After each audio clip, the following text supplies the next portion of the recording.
Let's talk about cortex layer. Cortex layer hair की second layer होती है।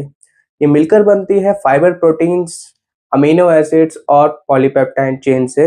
इसके अंदर दो मेजर कंपोनेंट होते हैं। फर्स्ट है हमारा हेयर बॉन्ड एंड सेकंड है हमारा कलर पिगमेंट। आज हम बात करेंगे हेयर बॉन्ड्स के बारे में। हेयर बॉन्ड्स जो मिलकर बनते हैं चेन ऑफ अमीनो एसिड से, ग्रुप ऑफ अमीनो एसिड से, जिनका काम होता है हेयर के अंदर स्ट्रेंथ, इलास्टिसिटी और स्ट्रक्चर को मेंटेन रखना।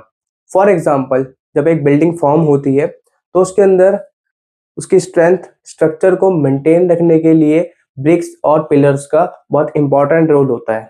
सिमिलरली हेयर बॉन्ड्स हेयर के अंदर स्ट्रक्चर और इलास्टिसिटी और स्ट्रेंथ को मेंटेन रखने का काम करती है। There are two types of bonds, temporary bond and permanent bond.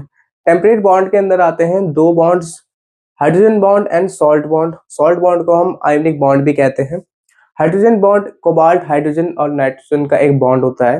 ये ब्रेक होता है इजीली वाटर की मदद से, पानी की मदद से। जब भी हम हेयर को गीला करते हैं, वेट करते हैं, तो वो एक स्ट्रेट शेप के अंदर क्रिएट हो जाता है एक टेम्परेरी टाइम ऑफ पीरियड के लिए।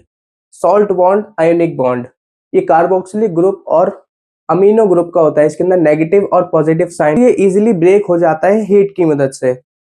जब भी हम हेयर को स्ट्रेट करते हैं with the help of iron, curls करते हैं, तो ये शॉर्ट टाइम पीरियड के लिए हमारी हेयर की शेप को चेंज कर देता है। Let's move towards permanent bond. Permanent bond के अंदर आता है डाई सल्फर बॉन्ड, जिसे हम डाइसल्फाइड बॉन्ड या सल्फर बॉन्ड भी कहते हैं। ये एक स्ट्रॉन्ग कोवलेंट बॉन्ड होता है। ये इजीली ब्रेक नहीं होता। इसे ब्रेक करने के लिए हमें एटीजी की हेल्प लेनी होती है। एटीजी अमोनियम थायोग्लाइकोलेट, जो प्रेजेंट होता है स्मूथनिंग, रिलैक्सिंग या रिबॉन्डिंग के अंदर, और पमिंग, जिससे हम परमानेंटली कर्ल्स करते हैं। ये हमारी हेयर की शेप को चेंज करने के लिए होता है। जब भी हम परमानेंटली हेयर की शेप को चेंज करते हैं तो हमें इन दोनों की हेल्प लेनी होती है और डाइसल्फाइड बॉन्ड को ब्रेक करना होता है।